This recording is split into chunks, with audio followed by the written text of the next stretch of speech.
भगवान शिव को महाकाल क्यों कहा जाता है? तो दोस्तों, भगवान शिव को महाकाल इसलिए कहा जाता है क्योंकि वे काल अर्थात समय एवं मृत्यु से परे है। तीनों काल उनमें समाये हैं। भूत, वर्तमान और भविष्य, इन तीनों के बारे में महादेव जानते हैं। एक बार ऋषि मार्कंडेय के प्राण लेने मृत्यु के देवता यमराज आए, लेकिन ऋषि मार्कंडेय की रक्षा के लिए शिवलिंग में स्वयं भगवान शिव अपने त्रिशूल के साथ प्रकट हुए। यमराज ऋषि मार्कंडेय को अपने साथ न ले जा सके, तो मृत्यु काल तब तक किसी को नहीं छू सकती जब तक कि शिव जी की आज्ञा न हो। समय काल को भी शंकर जी नियंत्रित करते हैं, तो महादेव ही है जिनकी अनुमति के बिना यमराज किसी के प्राण नहीं ले सकते। महामृत्युंजय मंत्र का जाप करने से कभी अकाल मृत्यु नहीं होती। तो भगवान शिव काल के भी काल है, इसीलिए उन्हें महाकाल कहा जाता है। भोलेनाथ अच्छे लोगों के साथ सदैव अच्छा ही करते हैं और बुरे लोगों के साथ सदैव बुरा ही करते हैं। भगवान शिव को आखिर बेलपत्र क्यों प्रिय है और उन्हें कब और कैसे चढ़ाए जाते हैं? भगवान शिव के बारे में बेलपत्र शंकर भगवान शिव शंभु महादेव ओम नमो के नाम से भी जाना जाता है, लेकिन आज के इस समय में भगवान शिव महाकाल का मतलब वह है जो समय से परे है, अर्थात उसका नियंत्रण करता है। शिवलिंग, प्रलय इत्यादि महादेव को माना जाता है। देवों के देव महादेव, जिनकी मृत्यु संभव नहीं है। भगवान शिव के बारे में वैसे तो बहुत सी पौराणिक कथाओं में कहा गया है, लेकिन भगवान शिव की कुछ ऐसी कथाएं भी है। इसके अलावा पंच तत्व में शिव को वायु का देवता भी माना जाता है। वायु जब तक शरीर में चलती है तब तक शरीर में प्राण बने रहते हैं, लेकिन जब वायु क्रोधित होती है तो प्रलयंकारी बन जाती है। जब तक वायु है तभी तक शरीर में प्राण होते हैं। शिव अगर वायु के प्रवाह को रोक दे तो फिर से किसी के प्राण ले सकते हैं। वायु के बिना किसी की भी शरीर के प्राण की संरचना संभव ही नहीं। शिव जी के बारे में वैसे तो जितना कहा जाए उतना कम है, क्योंकि वह कालों के काल महाकाल है। भगवान शिव का महामृत्युंजय मंदिर कहाँ पर स्थित है?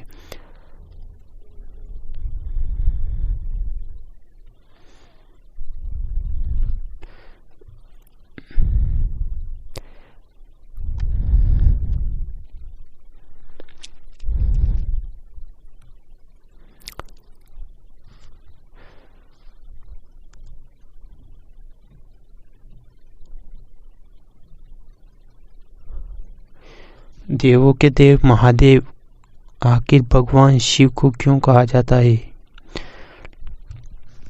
दोस्तों, एक पौराणिक कथा के अनुसार भगवान शिव को स्वयंभू कहा जाता है।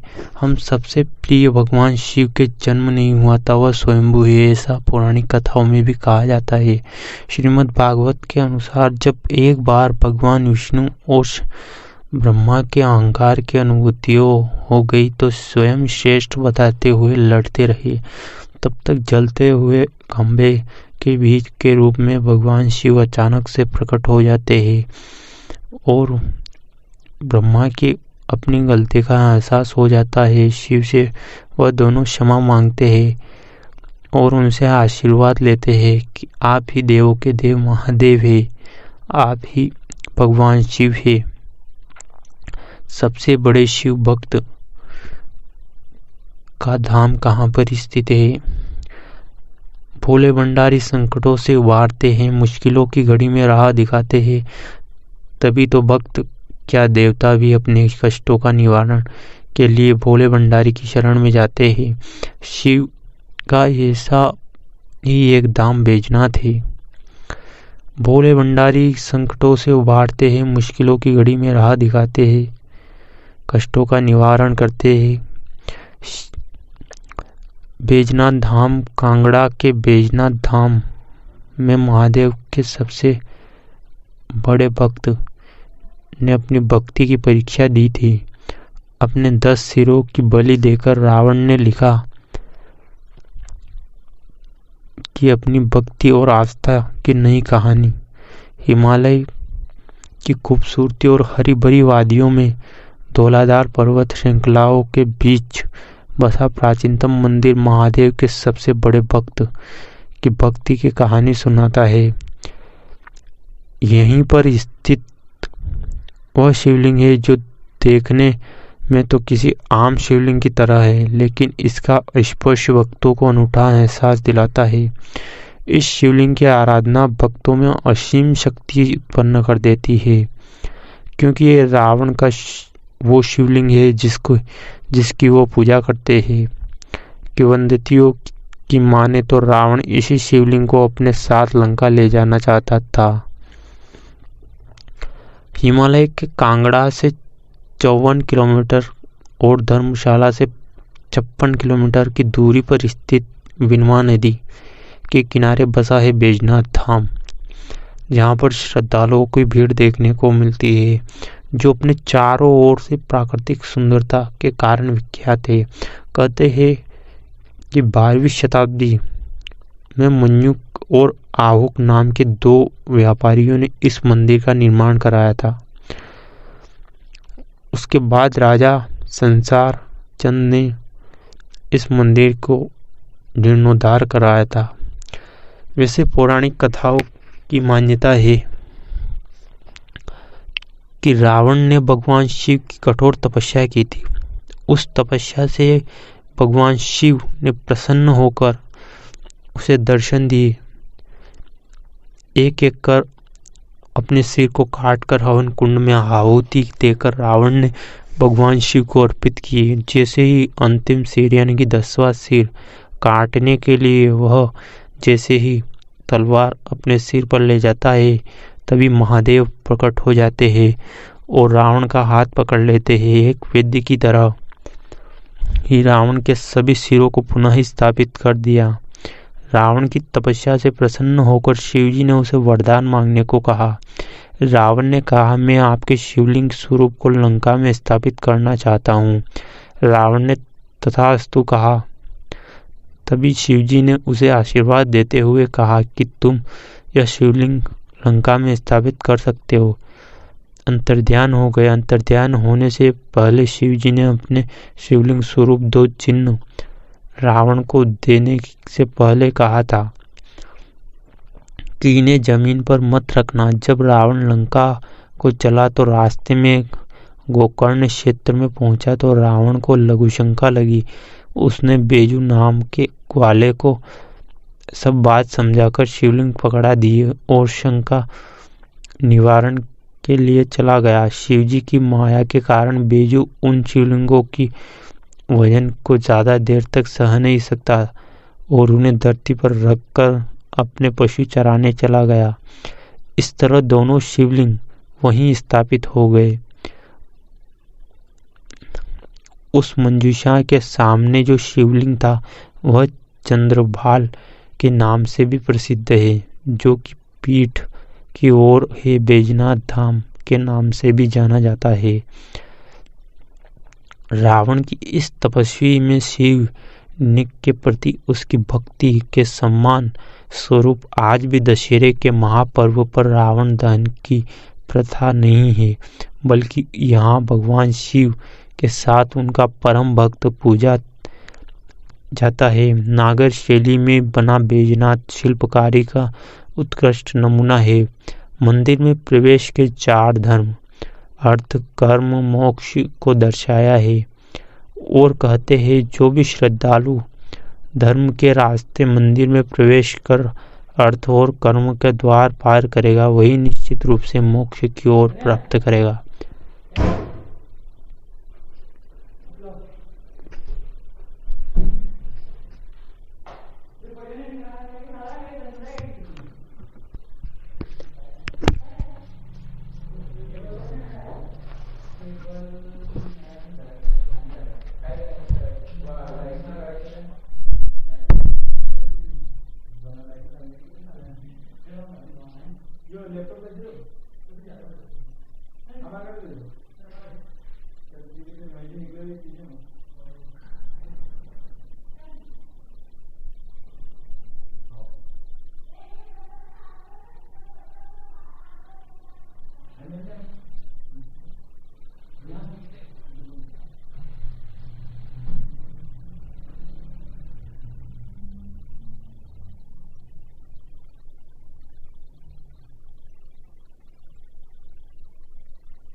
बैजनाथ धाम मंदिर परिसर के मुख्य मंदिर के अलावा कई और भी छोटे छोटे मंदिर हैं, जिनमें भगवान गणेश जी, माता दुर्गा, राधा कृष्ण व भैरव बाबा की प्रतिमाएं साक्षात्कार विराजमान है। कहा जाता है कि बैजनाथ मंदिर में भगवान शिव की पूजा तब तक पूरी नहीं होती जब तक भक्त राधा कृष्ण मंदिर में अपना शीश न झुका ले। माघ कृष्ण चतुर्थी को यह विशाल मेला भी आयोजित किया जाता है, जिसे तारा रात्रि के नाम से भी जाना जाता है। इसके अलावा महाशिवरात्रि और सावन के महीने में शिव भक्तों की भारी भीड़ उमड़ पड़ती है। देश के कोने कोने से शिव भक्तों के साथ विदेशी पर्यटन भी यहाँ आते हैं और उस मंदिर की सुंदरता को देखकर भाव विभोर हो जाते हैं।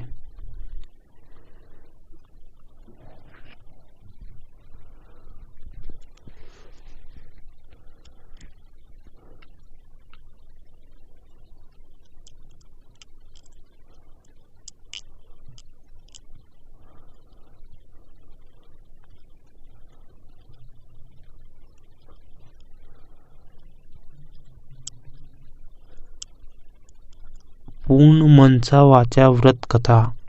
भगवान शिव की व्रत कथा मनसा वाचा व्रत कथा, अतमानसा वाचा कथा। गणनाथम प्रणमादोयो गौरी शंभु तथैव च भाष्या मनसा वाचा कथाम वक्तु समुद्यतम।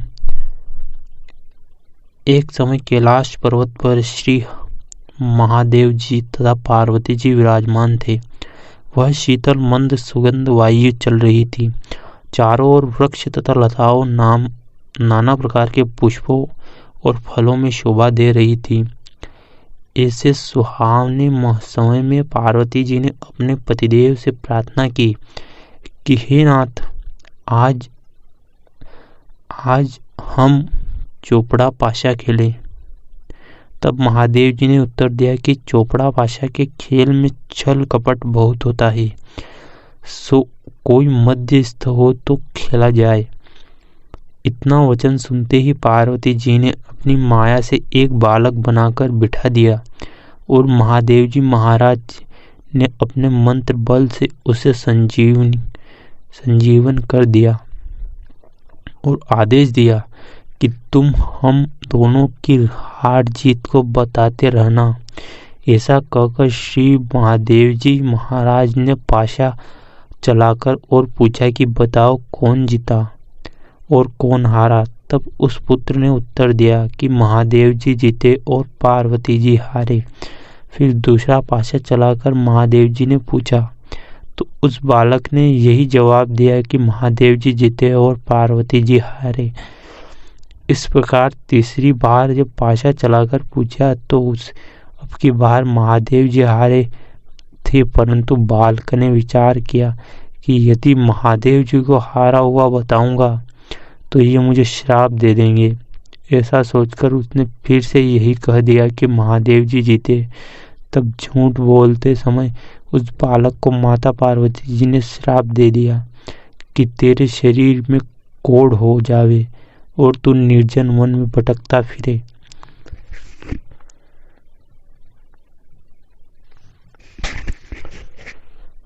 तब उसे उसी समय तुरंत ही कोढ़ हो गया और वह भटकता भटकता सुनसान वन में जा पहुंचा। वहां जाकर उसने देखा कि ब्राह्मणी, निद्राधारिणी आदि देवताओं की स्त्रियां व्रत के निमित्त शिवजी की पूजा कर रही है। उनको पूजा करते देख पार्वती जी की माया से बनाए बालक, जिसका नाम अंगद रखा था, उसने पूछा कि आप यहाँ क्या कर रहे हो।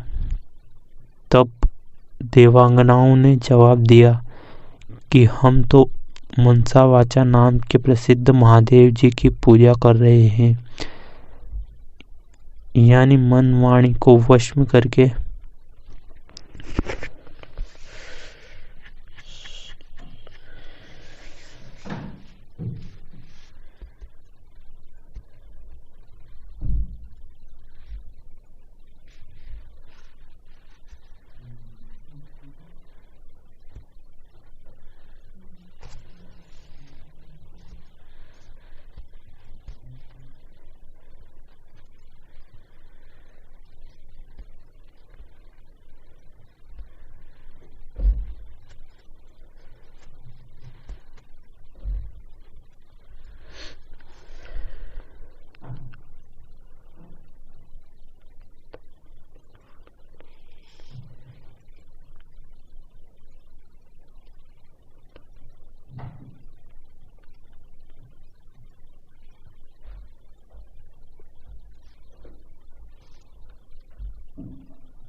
सब जगह से मन हटाकर और शिव पार्वती में ही मन लगाकर पूजा कर रही है, इसीलिए इस व्रत का नाम मनसा वाचा व्रत है।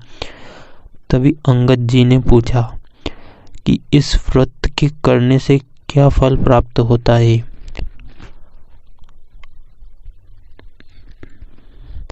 तदंतर उन देवताओं की स्त्रियों ने कहा कि इससे सारी मनोकामनाएं सिद्ध होती है। अंगद जी ने कहा कि मैं भी इस व्रत को करना चाहता हूँ। तब उन देवांगनाओं ने चावल सुपारी देकर व्रत का विधान बताया कि इस तरह से श्रावण शुद्धि से पहले सोमवार से शुरू करना चाहिए उस दिन कंवारी कन्या से 2.5 पूनी सूत कतवाकर उसका डोरा बनावे। उस डोरे की ओर श्री महादेव जी का पूजन कार्तिकेय सुदी चौथ तक प्रति सोमवार को करते रहना चाहिए और व्रत रखना चाहिए। कार्तिकेय सुदी चौथ के दिन उद्यापन करना चाहिए। 1.25 सेर घृत, 1.25 सेर गुड़, 4 सेर आटा लेकर चूरमा बनाकर उसके 4 लड्डू करके चाहिए। एक भाग शिव जी को चढ़ावे, एक भाग किसी ब्राह्मण को या नाथ को देवे, एक भाग गाय को देवे, बाकी का मोदक खुद भोजन करेंगे। चारों भाग समान होने चाहिए, चाहे राजा हो चाहे गरीब, सबको इतना ही सम्मान लेना चाहिए। धनवान हो तो भी अधिक न लेवे और गरीब हो तो भी कम न लेवे। व्रती मनुष्य या स्त्री एक भाग मोदक को पूरा न खा सके तो उसके पहले ही उसमें से निकाल ले। वह जो डोरा बनाया है उसे स्वयं धारण कर ले। जिस प्रकार से अनंत भगवान डोरा पहना जाता है, उद्यापन होने के बाद जल से पगरा देवे। इस प्रकार उस अंगत को भी हर सवाल का व्रत करते करते 4 वर्ष हो गए। तब व्रत के प्रभाव से पार्वती जी के हृदय में दया उत्पन्न हुई और महादेव जी से पूछा कि महाराज, जिसको मैंने श्राप दे दिया था उसका पता नहीं है, उसको किसी ने मार तो नहीं दिया। तब तीनों लोगों की सब बातें प्रत्यक्ष जानने वाले महादेव जी ने कहा कि वह तो जीवित है। तब पार्वती जी ने कहा कि महाराज, ऐसा कोई व्रत हो तो बताओ जिससे कि वह मेरा मानसिक पुत्र फिर से मिल जावे। तब महादेव जी ने कहा कि श्रावण शुद्धि से पहले सोमवार के दिन कंवारी कन्या से 2.5 पूनी सूत कतवाकर उसका डोरा बनाकर उसकी पूजा करे। इस प्रकार पार्वती जी ने भी यह व्रत किया। तब व्रत के प्रभाव से वह अंगत कोढ़ रहित हो गया और अपनी माता के पास बिना बुलाए ही चला गया। उसे आया देखकर पार्वती माता प्रसन्न हुई और अपने पुत्र से पूछा कि हे मातेश्वर, आप मुझे देखकर क्यों हंसी? तब माता ने कहा कि पुत्र, मैं व्रत के प्रभाव को देखकर हंसी। यह तुम्हारे पिताजी का बताया हुआ मानसा वाचा व्रत है। यह व्रत मैंने किया है, तभी तुम आ गए हो। इस बात को सुनकर पुत्र ने कहा कि हे अम्बे, मैंने भी व्रत किया था, इससे कोढ़ भी मिट गया।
इसी तरह रानी नगर सेठ के घर गई तो उसकी हड्डियां सिकुड़ने लगी। वह व्यापार में लाभ होने लगा। तब नगर सेठ ने कहा कि अन्नदाता, आपके पधारने से हमारे यहाँ रिद्धि सिद्धि हुई है। इसी खुशी में सारी नगरी झूम उठी। सारी नगरी में ढिंढोरा पिटवाया गया। कल किसी के घर धुआं न निकले, जो किसी के घर चूल्हा न जलाए, दंड से भागीदार होंगे। आगे रानी जी पधारी तो दीवान जी के यहाँ पहुंची। जाते ही दीवान जी की आंखों खुल गई। सब आनंद से मंगलमय हो उठे। अब रानी साहिबा किला में पधारी। राजा जी ने उनका अच्छा स्वागत किया। नगर सेठ ने सारे नगर को भोजन कराया। किले में जाकर रानी जी ने अर्ज किया कि अन्नदाता, आप आरोग्य है। श्री शिव जी की त्रिगुणात्मक आरती।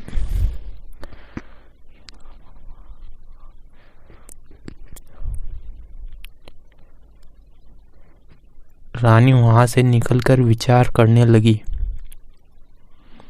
कि मुझे ऐसा क्या पाप हो गया कि मैं जहाँ जहाँ भी जाती हूँ वहाँ वहाँ अनर्थ होने लगता है। ऐसा सोचते सोचते रानी ने देखा कि आगे दो रास्ते हैं। पूछने पर मालूम हुआ कि एक तो 6 महीने का रास्ता है, वो दूसरा 3 महीने का रास्ता है। रानी 3 महीने के रास्ते से चली गई। आगे जाते जाते एक क्षिप्रा नदी मिली। रानी ने दुख के मारते उसमें कूदकर आत्महत्या करनी चाहिए, पर जो ही वही नदी में कूदी तो वह नदी सूख गई। आगे चलने पर एक पर्वत आया। उसने सोचा कि इस पर्वत पर चढ़कर गिर पड़ूं। वह पर्वत पर चढ़ी, पर पर्वत जमीन के बराबर हो गया। आगे जाने पर एक सिंह दिखाई दिया। रानी ने सोचा कि इस सिंह के को मैं छेड़ूंगी तो शायद यह मुझे खा लेगा। उसने उस सिंह को पत्थर मारा। आगे जाने पर बड़ी भारी अजगर सांप दिखाई दिया। रानी ने मरने के लिए उस बड़े से सांप को छेड़ा। सांप रस्सी बन गया। रानी हार कर आगे की ओर चलती गई कि यहाँ एक बड़ा भारी पीपल का वृक्ष है। उसी के पास एक सुंदर कुआं है और एक मंदिर बना हुआ है। वह मंदिर में जाकर मुंह ढक कर बैठ गई। ओम नमः शिवाय इस पंचाक्षरी मंत्र को जपने लगी। उस दिन कार्तिक सुदी चौथ का दिन था। मंदिर का पुजारी नाथ सामान लेने गांव में गया था। वहां उसको कुत्तों ने काट खाया। तब पुजारी नाथ ने विचार किया कि हमारे आश्रम में ऐसा कौन पापी आ पहुंचा है जिसके कारण यह उत्पात हो गया है। मंदिर जाकर नाथ ने एक स्त्री को बैठा दिया और कहा,